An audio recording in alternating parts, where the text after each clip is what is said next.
그린벨트 해제는 신중해야 한다며 결정된 게 없다고 했습니다. 의견 정리됐다던 김상조 정책실장 발언에 선을 긋는 등 당정 간 혼선이 이어지고 있습니다.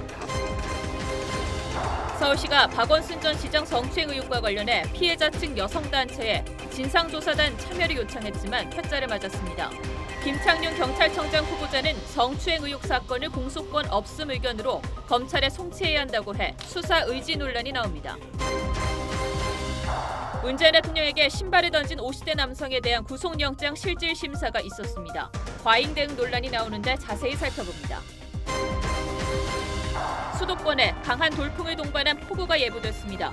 이번 장마는 내렸다 그쳤다를 반복하며 다음 주 중순까지 이어질 전망입니다.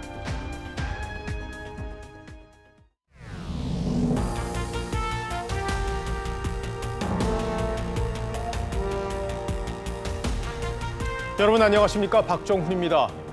지난주 정부가 부동산 문제의 해법으로 그린벨트를 해제하기로 방향을 잡자마자 관련 지역 부동산 값이 수억 원씩 폭등하고 있다는 소식을 어제 저희가 보도해드렸습니다. 그러자 오늘 정세균 국무총리가 그린벨트 해제 문제에 대해 매우 신중해야 한다면서 당정에서도 아직 결정을 내리지 못했다고 말했습니다. 그간 그린벨트 해제 문제는 당정 간에는 물론 정부 부처 사이에서도 이견이 큰 사안이었죠. 그런 상황 때문인지 그제 김상조 청와대 정책실장은 라디오 방송에 출연해서 당정을 통해 의견을 정리했다 이렇게 말한 바 있습니다. 그런데 불과 이틀 사이 정세균 총리가 다른 말을 하면서 정부 정책에 대한 불신을 자초하고 있는 겁니다. 오늘은 먼저 김복원 기자가 정 총리의 발언 내용을 자세히 전하겠습니다. 정세균 국무총리는 오늘 오전 한 TV 프로그램에 출연해 그린벨트 해제 신중론을 펼쳤습니다. 그린벨트는 한 번 훼손하면 복원이 안 되고 그렇기 때문에 이 부분은 매우 신중해야 된다고 생각을 해요. 정 총리는 당정이 검토는 했지만 합의나 결정은 없었다고 했습니다.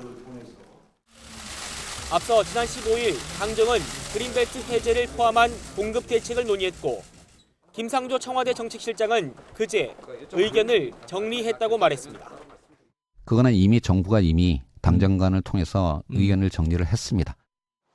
부동산 시장에선 사실상 해제 쪽으로 가닥을 잡은 걸로 받아들여 서울 내곡동 등 일대가 들썩였습니다.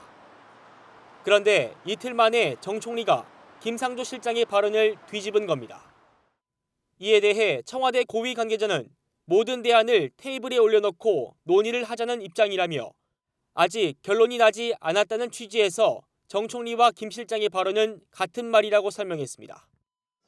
정 총리는 야권에서 거세지고 있는 김현미 국토부 장관 경질론에는 선을 그었습니다. 전쟁 중에 장수를 바꾸지 않는 법이다. 사태를 수습하고 난 다음에나 논의할 수 있는 일이. TV조선 김복원입니다. 보신 것처럼 부동산 해법을 놓고 여권 내부에서조차 혼선이 이어지는 상황에서 이 차기 주자들까지 백가쟁명식 해법을 내놓고 있습니다. 이재명 경기지사는 그린벨트 해제에 반대하면서 그동안 여권이 부정적이었던 도심 재개발을 해법으로 제시했는데 이게 여권 내부에서 조율이 안 된 채 나오는 말들이어서 혼선을 키운다는 지적도 받고 있습니다. 조정린 기자입니다. 이재명 경기도지사는 오늘 언론 인터뷰에서 그린벨트 훼손을 통한 공급 확대 방식은 재고할 필요가 있다고 밝혔습니다. 대안으로는 도심 재개발과 용적률 상향을 제시했습니다. 이 지사는 그제 1주택자에게 무거운 보유세를 물리는 것에 반대 입장을 밝히기도 했습니다. 도심 용적률이나 보유세는 경기지사 업무와 상관이 없지만 차기 대선 주자로서 부동산 정책의 색깔을 드러낸 것으로 풀이됩니다. 추미애 법무장관도 어제 SNS를 통해 그린벨트 해제의 반대 의견과 함께 금융의 부동산 지배를 막자며 금부분리 정책을 제안했습니다. 그러자 야권에선 뜬금없다, 말도 안 되는 이론이란 비판이 나왔고 진중권 전 교수는 서울시장이나 대권에 나올 모양이라고 지적했습니다. 추 장관이 국무위원으로서 의견을 표명할 수 있다고 반박했지만 야권에선 그럼 SNS에 쓰지 말고 국무회의 가서 발언하라는 반응이 돌아왔습니다. 지금 다른 곳에 한눈을 팔 때가 아닙니다. 총체적 난국에 빠진 집안일부터 챙겨야 할 때입니다. 각종 주장과 훈수가 난무하면서 부동산 정책에 대한 시장의 혼란만 키운다는 지적도 나옵니다. TV조선 조정린입니다. 이 22번이나 쏟아진 부동산 정책의 부작용도 심각해지고 있습니다. 상당수 국민들의 세금 부담이 커진 것은 물론이고 정부 규제가 이 아파트에만 집중되다 보니까 수도권의 빌라나 오피스텔로 투자 수요가 몰리면서 가격이 오르고 있는 겁니다. 이런 걸 풍선 효과라고 하는데 이정민 기자가 현장을 취재했습니다. 서울 상도동의 한 신축 빌라. 정부의 7.10 부동산 대책이 나온 직후인 지난 13일, 하루 동안만 7건의 매매 계약이 이루어졌습니다. 신축 빌라도 아파트 준해서 거의 잘 지어놓기 때문에 많아요. 전세 과대는 한 3천에서 5천 사이 정도면 갭투자를 충분히. 투자자들이 갭 투자가 막힌 아파트 대신 빌라로 눈을 돌린다는 겁니다. 실제로 올해 상반기 서울과 경기도의 다세대 연립주택 매매량은 각각 5,748건, 6,186건으로 모두 최고치를 경신했습니다. 가격도 올랐습니다. 이 빌라의 전용 면적 228제곱미터는 지난 8일 24억 원에 거래됐습니다. 지난달 거래된 더 넓은 면적 매물보다 6억 원이나 뛰었습니다. 오피스텔 거래도 서울과 경기권의 경우 지난해보다 각각 56%, 49% 늘었습니다. 갈 곳을 잃은 유동성 자금이 규제가 덜한 시장으로 옮겨가는 겁니다. 하나는 유동성 자금이 많은 거고요. 아파트만 규제하다 보니까 전월세 가격이 낮은 오피스텔이나 또는 연립 다세대 주택으로 자금이 몰려가서 정부의 부동산 정책이 아파트에 초점이 맞춰지면서 다른 주택시장으로의 풍선 효과가 나타나고 있습니다. TV조선 이정민입니다. 이 꼬일대로 꼬여있는 부동산 문제를 놓고 정부의 기대 그리고 시장의 움직임은 늘 딴 방향으로 움직여왔죠.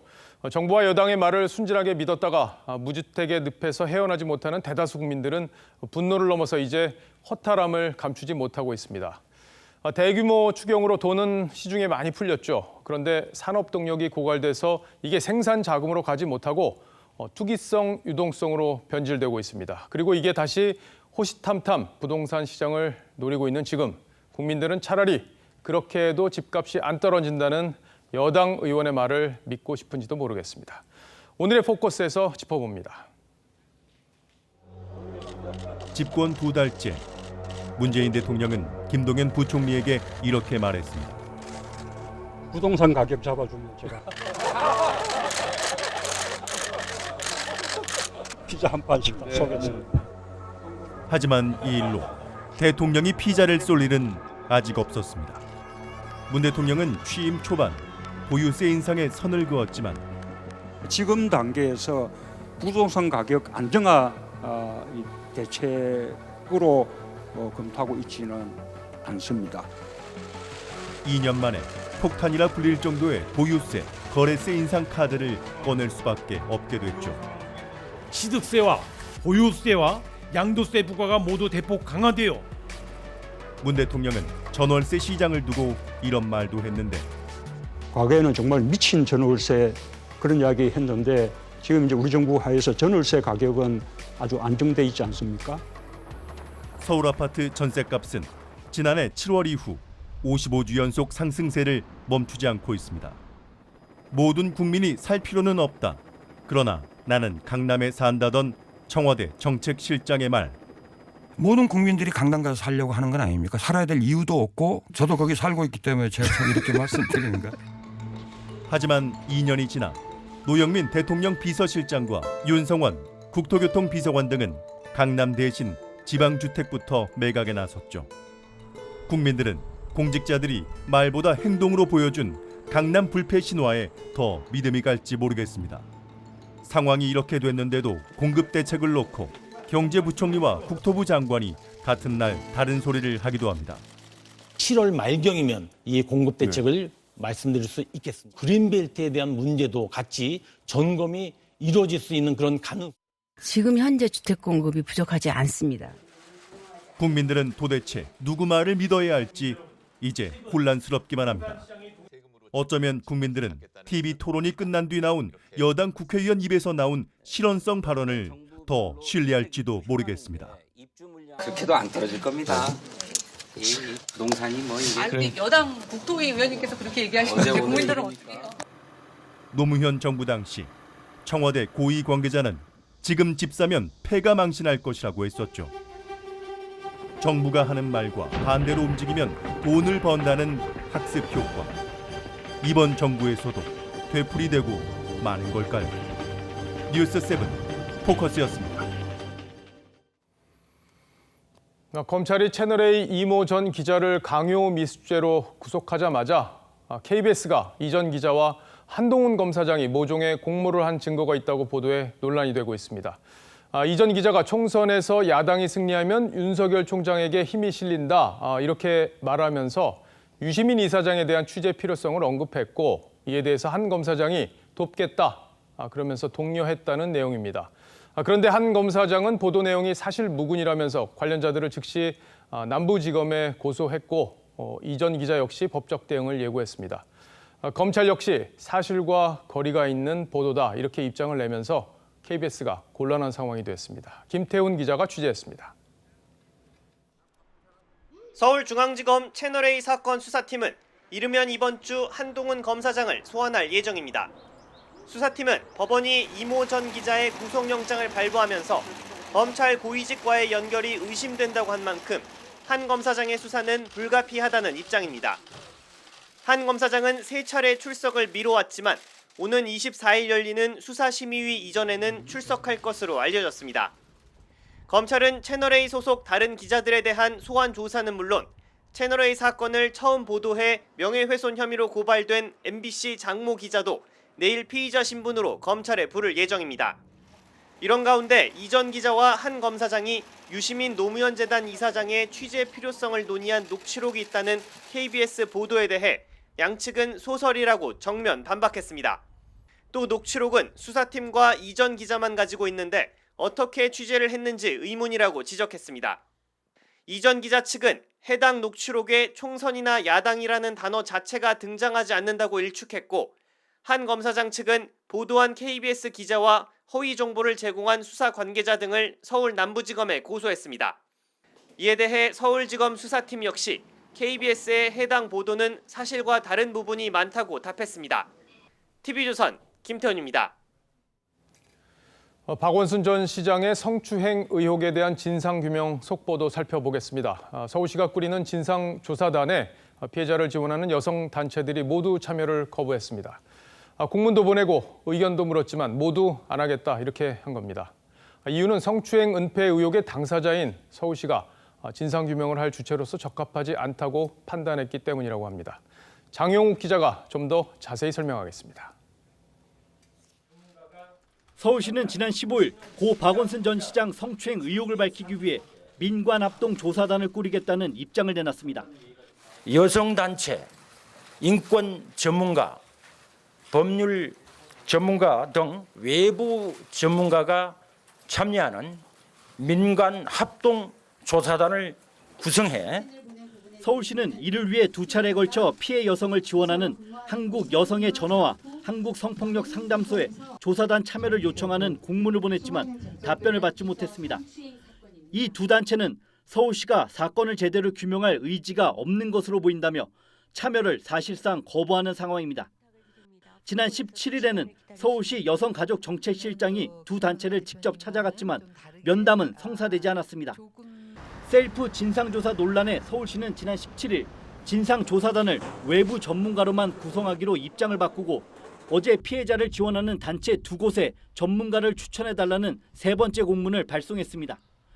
한편 피해자 측 변호인은 어제 한 언론을 통해 제3자가 제기한 인권위 진정조사에는 응하지 않을 것이라며 필요할 경우 피해자가 인권위에 직접 진정을 제기할 것이라고 설명했습니다. TV조선 장용욱입니다. 경찰 수뇌부도 박 전 시장의 성추행 의혹에 대한 진상규명에 대해서는 분명하게 선을 그었습니다. 이 의혹은 피소 사실이 박 전 시장에게 전달된 이른바 유출 의혹, 그리고 은폐 의혹과도 연결이 돼 있고 재발 방지 차원에서라도 진실이 가려져야 하지만 김창룡 경찰청장 후보자 공소권 없음으로 처리하겠다 이런 입장을 국회에 밝혔습니다. 성민혁 기자가 보도합니다. 김창룡 경찰청장 후보자가 어제 국회 행정안전위원회 소속 의원들에게 보낸 서면 질의 답변서입니다. 김 후보자는 온라인상 허위사실 유포와 이른바 2차 가해와 관련한 질문에 중간 유포자까지도 추적 검거하는 등 엄정 대응하겠다고 답했습니다. 하지만 성추행 의혹 수사에 대해선 피고소인이 사망한 경우 검찰 사건 사무 규칙에 따라 공소권 없음 의견으로 검찰에 송치해야 한다고 답했습니다. 사실상 어렵다는 겁니다. 피해자 변호인의 수사 내용 공개 요구도 비공개가 원칙이라며 거절했습니다. 경찰은 어제 서울시청 6층에서 근무했던 전 비서실 관계자 A씨를 소환 조사했습니다. 핵심 참고인으로 꼽히는 임순영 서울시 젠더특보 소환 조사는 이번 주 초 진행합니다. 박 전 시장 휴대전화 포렌식 조사도 김 후보자 청문회 직후 본격화합니다. 청문회 전은 분명히 아니겠죠. 시작 전은 아닐 거고 내일 연락해봐서 되는 대로 바로 맞추자. 이 정도까지는 돼 있기. 경찰청장 후보자가 성추행 의혹 직접 조사에 선을 긋고 핵심 조사도 청문회 이후로 미뤄지면서 경찰의 수사 의지에 대한 우려 목소리가 커지고 있습니다. TV조선 성민혁입니다. 네, 오늘 따져보니에서는 대통령에게 던진 신발 한 짝, 그 죄의 무게를 재보려고 합니다. 먼저 영상부터 보겠습니다. 가짜 인권을 주장하고 가짜 평화 수호를 조선자 문재인은 자유대한민국을 당장 뜯으라! 사흘 전 국회의사당 본관 앞에서 있었던 일입니다. 경찰은 이 남성을 붙잡아 구속영장을 신청했고 지금 법원에서 영장심사가 진행 중인데요. 법조팀 최민식 기자와 알아보겠습니다. 자, 최 기자, 신발을 던진다는 건 상대에게 굉장히 모욕적인 일인데 그것도 대통령에게 했습니다. 왜 했답니까? 네, 당시 정 씨는 현장에 있던 기자들에게 문 대통령이 국민들을 치욕스럽게 만들어 직접 느껴보라고 신발을 던졌다고 밝혔습니다. 예. 오늘 오후 서울 남부지법에서 열린 영장실질심사 직후에도 같은 취지로 말했습니다. 미리 계획하신 건가요? 아니요. 그거 뭐예요? 이걸 바꿔야 합니다. 네, 일부 시민들은 법원 앞에서 정 씨에 대한 구속영장은 지나친 처사라며 항의성 집회를 열기도 했습니다. 네, 분명히 잘못되고 위험한 행위지만 그래도 다행히 대통령에게 피해가 가지 않았기 때문에 과잉 대응 논란이 일고 있는 건데 경찰이 적용한 혐의는 뭡니까? 네, 경찰은 사안이 중대하다며 공무집행 방해 혐의와 그리고 건조물 침입 혐의로 구속영장을 신청했습니다. 네. 네, 대통령의 경호를 위해 일반인의 출입이 통제됐던 국회의사당에 멋대로 침입한 게 불법이란 겁니다. 물론 신발을 던진 것도 형법상 폭행의 범주 안에 들어간다는 게 경찰의 입장입니다. 자, 그러면 법조계에서는 경찰의 이 혐의 적용에 대해서 어떻게 보고 있습니까? 네, 형법상 폭행이 성립하려면 폭행의 고의를 먼저 입증해야 합니다. 그런데 이번 사건의 경우 실제로 대통령이 신발에 맞지 않은 데다 사람들의 시선을 끌기 위한 목적이라는 해석도 나오고 있습니다.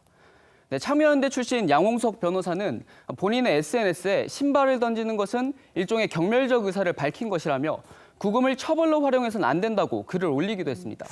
자, 그런데 제가 알기로는 폭행죄는 반의사 불벌죄, 그러니까 피해자의 처벌 의사가 중요한데 문 대통령의 입장이 있습니까? 네, 아직 공식적인 입장은 없습니다. 예. 이를 두고 온라인상에서는 문 대통령의 관용을 요구하는 목소리와 정 씨에게 엄벌을 내려야 한다는 주장들이 각각 나오고 있습니다. 네, 한 부장검사 출신 변호사는 대통령이 만류했다면 경찰이 구속영장까지 신청하진 않았을 것이라고 말하기도 했습니다. 그렇군요. 이 사건이 벌어진 뒤 미국의 조지 부시 전 대통령의 사례도 언급되고 있습니다. 비슷한 일이 있었습니다. 그때는 결과가 어땠습니까? 네, 2008년 12월 당시 부시 대통령은 이라크 바그다드에서 연설을 하던 중 이라크 기자의 신발을 피한 적이 있습니다. 예. 네, 당시 부시는 이라크 정부에 선처를 당부했었습니다. 한번 들어보시죠. But let me talk about the guy throwing the shoe. It is one way to gain attention. 네, 하지만 이라크 정부는 해당 기자를 징역 3년형을 내렸고 실제 9개월간 복역했습니다. 네, 마지막으로 법원이 영장을 발부할 가능성, 예단하기는 어렵습니다만 어느 부분을 좀 중점으로 볼 것 같습니까? 네, 법원은 크게 증거인멸 가능성과 그리고 도주 우려 가능성을 따져 구속영장 발부 여부를 심사합니다. 그런데 현 상황에서 정 씨가 증거인멸을 시도할 수 있는 상황은 아니기 때문에 도주 우려 가능성을 어떻게 판단할지에 따라 구속 여부가 결정될 것 같습니다. 네, 오늘 늦게 나올 것 같으니 한번 지켜보도록 하죠. 최 기자, 잘 들었습니다.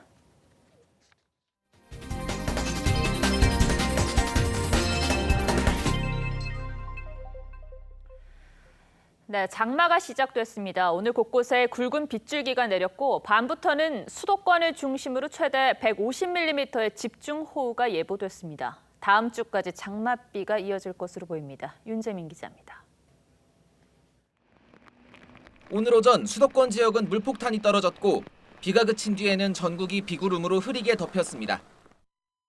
서울시는 폭우가 쏟아진 오전부터 청계천 산책로 출입을 통제했습니다.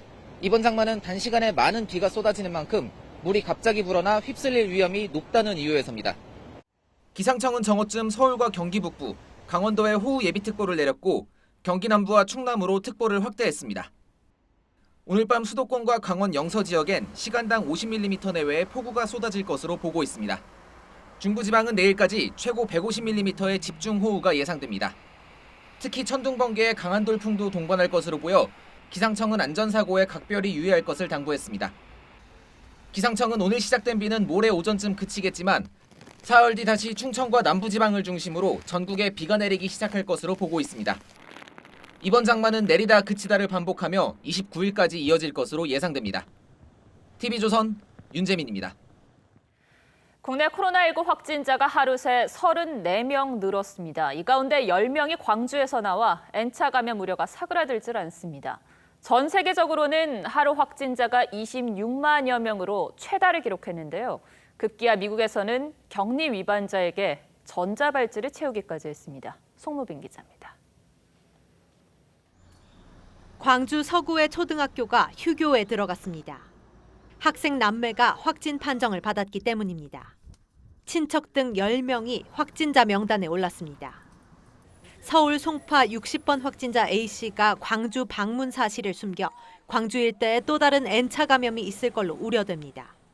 앞으로도 추가 검사자와 확진자, 자가격리자가 얼마나 더 나올지 예측하기 어려운 상황입니다. 미국 켄터키주가 확진 판정을 받은 부부에게 전자발찌를 채워 논란입니다. 격리 동의서에 서명을 거부했다는 이유입니다. We didn't rob a bank. We didn't rob a store. We didn't steal something. We didn't, hit and run. We didn't do anything wrong. 하지만 미국의 확산세는 너무 가파릅니다. 지금까지 누적 확진자는 370만 명, 사망자는 14만 명을 넘겼습니다. 이란 하산 로하니 대통령은 이란 인구의 31%가 감염됐고 3천만 명 이상이 추가로 감염될 수 있다고 경고했습니다. تخمین ما بر اینه که تاکنون 25 میلیون ایرانی به این ویروس مبتلا شدن. 그렇다고 우울하지만은 않습니다. 페루에선 감염된 채 태어난 아기가 건강을 되찾았습니다. ¡Qué valiente! Y ahí estás, acá está mamá. 아기는 542g의 미숙아였지만 보란 듯 회복했습니다. TV조선 송무빈입니다. 불황이 계속되면서 중고 거래에 관심 갖는 분들 많은데 모르는 사람과 거래를 한다는 게 다소 꺼려질 때도 있습니다. 게다가 요즘 같은 코로나 시대에는 만나는 것 자체가 부담스럽죠. 이런 불안 심리에서 아이디어를 얻어 대학생들이 자판기를 개발했습니다. 이태영 기자가 가봤습니다. 서울의 한 대형 쇼핑몰 입구. 투명 박스로 된 거대한 자판기가 서 있습니다. 안에는 모자와 인형, 신발 등 갖가지 물건들이 담겨 있습니다. 세계 최초로 등장한 무인 중고거래 자판기입니다. 제가 쓰고 있는 모자를 앱에 등록한 뒤에 이렇게 투명 박스에 넣어두기만 하면 판매자와 구매자 비대면 상태로 거래를 할 수 있습니다. 이제 코로나로 인해서 직접 거래하기도 좀 꺼려지고 이랬는데 이제 저렇게 편리하게 그냥 제가 가서 직접 물건을 그냥 저 혼자 가서 이제 할 수 있으니까. 중고거래 시장은 매년 커져 2008년 8조 원에서 지난해 20조 원으로 급성장했습니다. 중고 제품에 대해서도 전혀 구매 거리낌이 없고요. 그건 우리나라뿐만 아니라 전 세계적인 현상이고. 한 대학생 창업팀이 개발한 무인 중고거래 자판기는 아직 물건 크기 제한 등 한계가 있습니다. 하지만 언택트 판매망을 고민 중인 유통업계로부터 큰 관심을 받고 있습니다. 낯선 사람을 만나는 게 좀 불편하기도 하고 택배 거래는 항상 사기에 대한 위험성을 안고 해야 되니까 그래서 비대면으로 코로나가 불러온 비대면 시대. 새로운 상거래 문화가 성큼 다가왔습니다. TV조선 이태영입니다. 우리나라 초대 대통령인 이승만 전 대통령 서거 55주기를 맞았습니다. 그런데 추도식에 참석한 박삼득 국가보훈처장이 대통령 대신 박사라고만 호칭해 논란이 일고 있습니다. 보훈처는 최근 6.25 전쟁 포스터에 나치 독일군 철모 사진을 넣기도 했는데 현 정부 들어 유독 논란과 구설수가 잦습니다. 윤돈빈 기자가 취재했습니다. 이승만 전 대통령 생가에서 열린 서거 55주기 추도식. 박삼득 보훈처장이 이 전 대통령을 박사님이라고 부릅니다. 박사님께서는 일찍이 배제학당에서 습득한 서양 학문과 박 처장은 이 대통령을 7번이나 언급하는 동안 한 번도 대통령이라고 부르지 않았습니다. 보훈처는 공식 페이스북에도 대통령 대신 이승만 박사라는 호칭을 썼습니다. 이를 두고 이 전 대통령 유족과 야당에선 건국 대통령을 박사라고만 호칭한 것은 아쉽다는 반응이 나옵니다. 보훈처는 최근 수년 새 유독 많은 논란을 만들고 있습니다. 그제는 6.25 전쟁 70주년 포스터에 나치 독일군 철모를 넣는 실수를 저질렀다가 뒤늦게 수정하기도 했습니다. 지난해 중공군 사진을 잘못 실었다가 사과했는데 1년 만에 또 실수를 저지른 겁니다. 향후에 이런 일이 재발하지 않도록 우리 내부 전문가들의 자문 등 검증 작업에 아무튼 최선을 다하도록 하겠습니다. 올해 현충일 행사 초청 인사에서 천안함 유족을 누락했다가 뒤늦게 일부 포함시켰고 6.25 전쟁 70주년 추념식 때는 북한 애국가 전주와 비슷한 애국가 도입부가 연주돼 논란이 일었습니다. TV조선 윤동빈입니다. 네, 이번 주부터 국회에서 국무위원 후보자들에 대한 인사청문회가 진행됩니다. 이인영 통일부 장관 후보자는 아들의 병역과 스위스 유학 문제가 계속 논란인데 허리 질환으로 군면제 판정을 받은 지 한 달 만에 파티에서 서서 디제잉을 하고 면제 열흘 전에는 무거운 장비를 들어가며 수제 맥주를 제조하는 모습이 확인됐습니다. 특히나 주류 면허가 없는 상황에서 이루어진 일이라 불법 논란이 제기됩니다. 박경준 기자의 단독 보도입니다. 건물 옥상에 신나는 음악이 울려 퍼집니다. 담배를 피우며 서서 디제잉을 하고 있는 사람은 이인영 통일부 장관 후보자의 아들 이모 씨. 이 씨가 동료들과 주최한 이 파티가 열린 건 2016년 4월 말. 척추관절병증으로 병역 면제 판정을 받은 지 불과 40여일 뒤였습니다. 이 씨는 파티에서 동료와 함께 만든 수제 맥주도 팔았습니다. 많이 좀 사주세요. 맥주 많이 좋아요.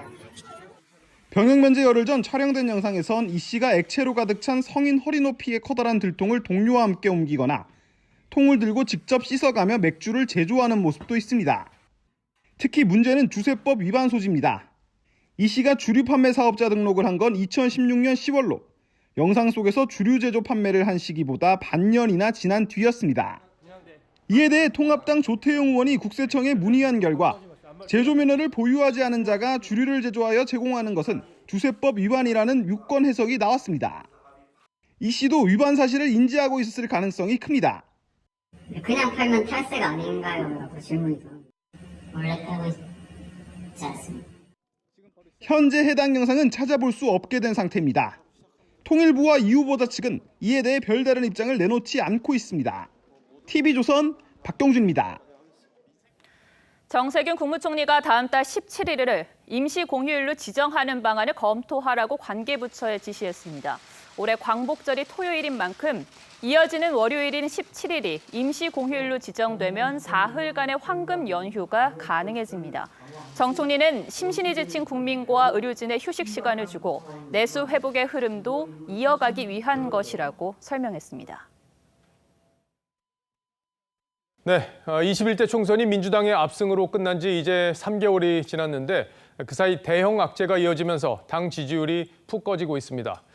총선 직후에는 윤미향 의혹과 인국공 사태로 휘청이더니 요즘엔 부동산 문제와 성추행 의혹이라는 대형 악재 앞에 흔들리고 있습니다. 이달 말로 예상되는 개각, 그리고 다음 달 전당대회에서 반전의 계기를 만들 수 있을지 지켜봐야겠습니다. 윤태윤 기자입니다. 지난 4월 총선 직후 민주당은 덮칠 것이 없었습니다. 180석을 확보한 거대 여당이 됐고 지지율은 50%에 육박하며 1년 9개월 만에 최고치로 치솟았습니다. 개헌만 빼면 무엇이든 할 수 있다는 말도 나왔습니다. 1분 1초도 허비하지 않겠습니다. 하지만 양정숙, 윤미향 의원 의혹, 인천국제공항 정규직화 논란에 오고돈, 박원순 두 전직 광역단체장의 성추행 의혹까지 연이어 터집니다. 당대표로서 너무 참담하고 국민께 뭐라 드릴 말씀이 없습니다. 부동산 문제까지 수면 위로 떠오르면서 민주당의 입지는 석 달 만에 크게 흔들리고 있습니다. 최근 여론조사에서 민주당 지지율은 30% 중반으로 주저앉으며 통합당과 오차 범위 내로 좁혀졌습니다. 여기에 다음 주 시작되는 통일부 장관과 국정원장 후보자에 대한 인사청문회도 복병입니다. 또 청문회 과정에서 북한 관련 변수가 불거지고 더불어민주당 지지율뿐만 아니라 대통령의 국정 수행까지도 부정적 영향, 하락 요인이 될 수도 있을 것으로 보입니다. 통합당은 총선 직후보다 지지율이 소폭 올랐지만 확실한 존재감을 보여주지 못하면서 반사 효과만 누리고 있다는 지적입니다. TV조선 윤태윤입니다.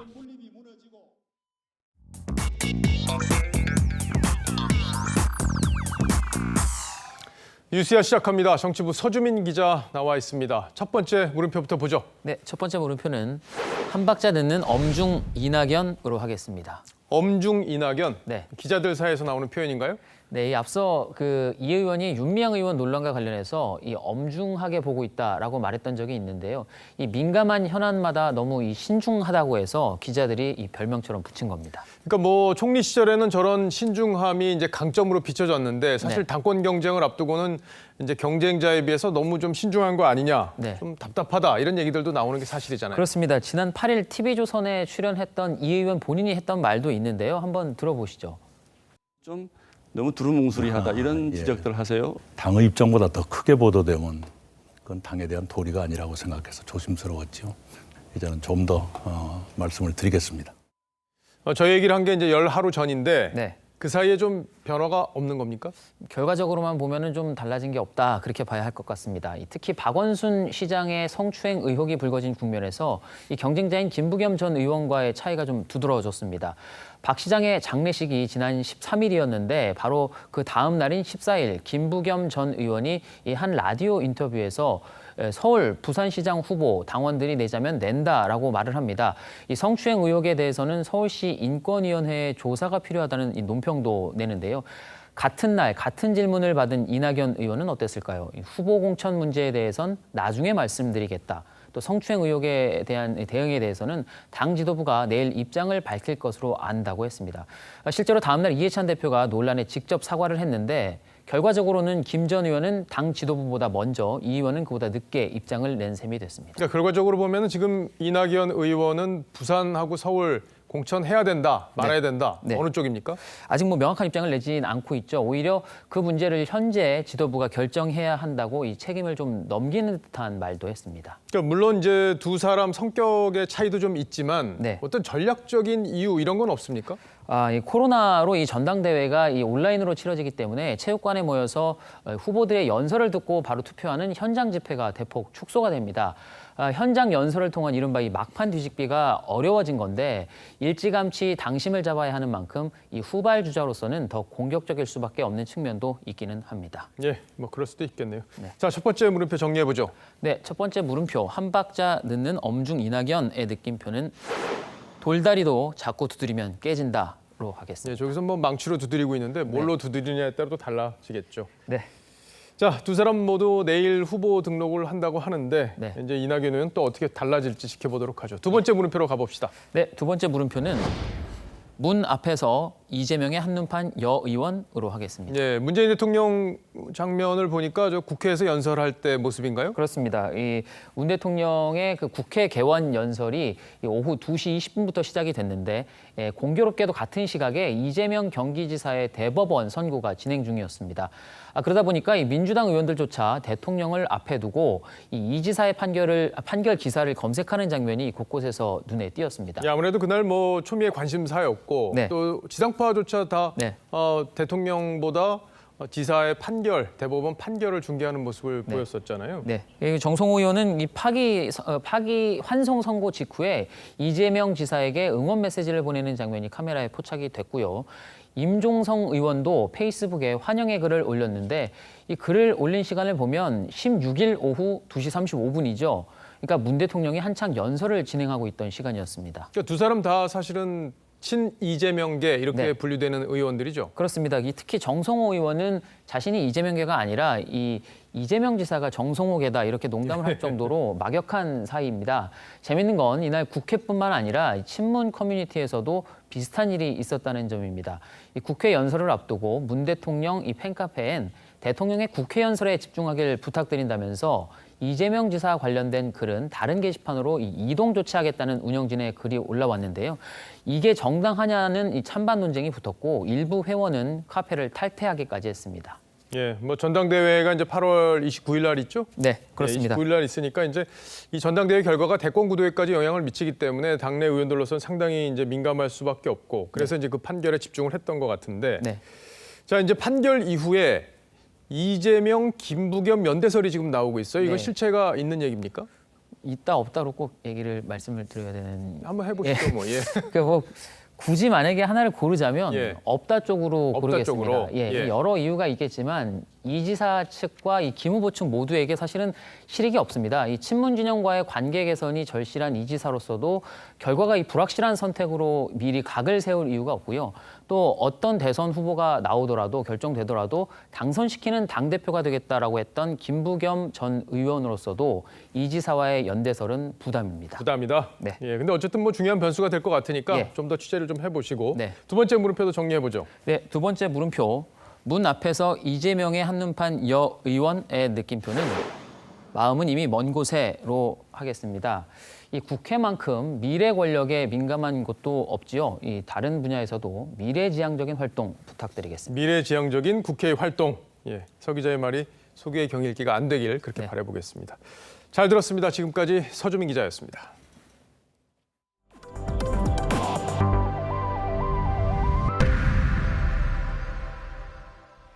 네, 거래 가격이 무려 29억 원인 슈퍼카가 나무를 들이받았습니다. 운전자는 다치지 않았지만 차량이 반 이상 파손됐는데 운전자가 보험에 가입하지 않아 수리비에 관심이 쏠립니다. 나라박 소식은 유혜림 기자가 보도합니다. 창립 40주년을 기념한 한정판이자 창업자가 생산을 지휘한 마지막 모델이어서 거래 가격이 29억 원인 슈퍼카입니다. 도로를 질주하다 나무를 들이받았습니다. 운전자는 멀쩡한데 보험에는 들어있지 않았습니다. 수리비가 얼마일지도 관심입니다.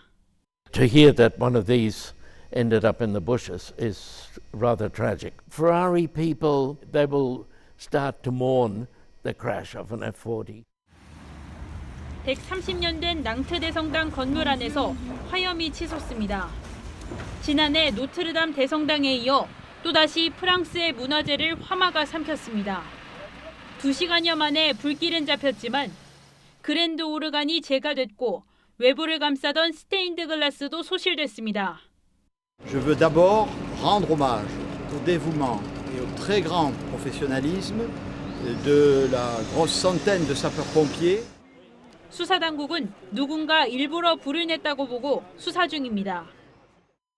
지난 9일 트럼프 타워 앞 도로 위에 적힌 글귀 인종차별 반대 문구 흑인 목숨도 소중하다입니다. 여기에 한 여성이 파란 페인트를 붓습니다. 여성은 체포됐고 문구는 복원됐는데 지난주에만 훼손 시도가 3번이나 있었습니다. TV조선 유혜림입니다.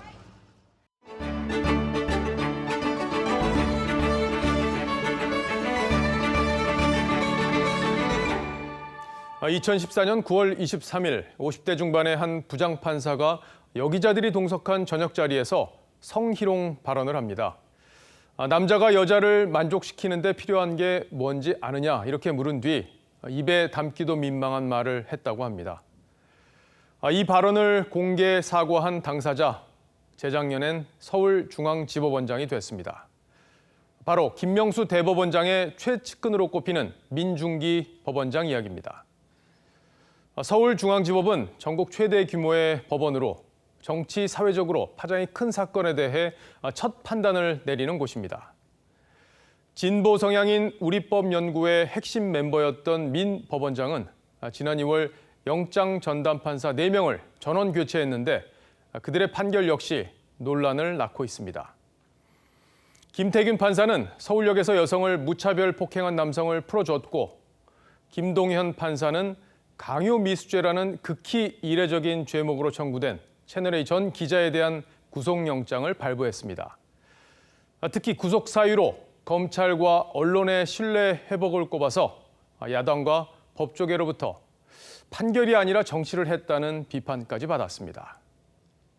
민중기 법원장 취임 직후 영장 전담 판사로 증원됐던 명재권 판사는 실질 심사를 포기한 조국 전 장관 동생의 구속영장을 기각해 기이한 선례를 만들기도 했죠. 이 명재권 부장판사를 비롯한 영장 전담 판사를 현장 증인으로라도 그 영장 기준이 뭔지. 제가 종전 영장 심사가 잘못됐다고 하면은 발부를 암시하는 것이고, 잘 됐다고 하면은 또 다시 기각을 암시하는 꼴이 됩니다. 그러는 사이 우리 사회의 최종적 판단 기구인 사법부마저 코드에 물든 게 아니냐는 의구심은 눈덩이처럼 불어났습니다. 그런데도 민 법원장은 임기 2년을 채우고도 유임됐습니다. 부장판사 출신인 한 교수는 서울 법원장의 유례없는 3년 유임, 이게 청와대의 입맛에 맞게 중요 사건을 배당해 왔기 때문이라고 비판했습니다. 지금 서울중앙지법엔 조국 일가 비리 의혹과 울산시장 하명수사 의혹 등 현 정부의 명운을 흔들 사건의 재판이 진행 중입니다. 김명수 대법원장은 지난 5월 판사들에게 국민 눈높이에 맞는 판결을 하라고 훈시했습니다. 우리는 국민의 눈높이에서 어떤 재판인지, 어떤 재판이 좋은 재판인지를 생각하고 실천해야 합니다. 공교롭게도 그 즈음 유재수 전 부시장은 고위 관리로는 드물게 4천만 원 넘는 금액을 뇌물로 받고도 집행유예로 풀려났습니다. 은수미 성남시장과 이재명 경기지사도 2심의 당선 무효형이 석연치 않은 이유로 대법원에서 뒤집혔습니다. 법원이 법치의 보루가 아니라 정권의 최후 보루가 아니냐는 의심을 받고 있는 요즘, 김명수 사법부는 과연 국민 모두에게 공정한 판결을 하고 있는 건지 묻지 않을 수 없습니다. 오늘 앵커가 고른 한마디는 김명수의 사법부, 누구의 편에 서 있나 였습니다.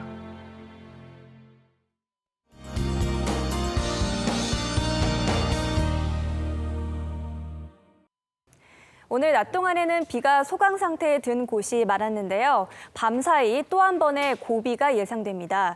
수도권과 강원 영서를 중심으로 시간당 50mm의 비가 내일 아침까지 이어질 텐데요. 출근 시간대가 겹쳐 있기 때문에 교통 안전에 각별히 유의하셔야겠습니다. 비는 내일 낮에 서쪽 지방부터 그치기 시작해 늦은 오후에는 대부분 그치겠습니다. 그때까지 중부 지역은 150mm가 넘게 오는 곳이 있겠고요. 남부 지역은 최고 50mm가 되겠습니다. 이렇게 비가 내리고 바람도 강하게 불기 때문에 크게 덥지는 않겠습니다. 내일 서울과 대전이 27도, 대구 29도, 전주는 27도가 되겠습니다. 다만 모레는 비가 쉬어가면서 기온이 30도 안팎까지 오르겠고요. 목요일부터는 다시 전국에 비가 내리겠습니다. 날씨였습니다. 뉴스7 여기서 마치겠습니다. 시청해 주셔서 고맙습니다.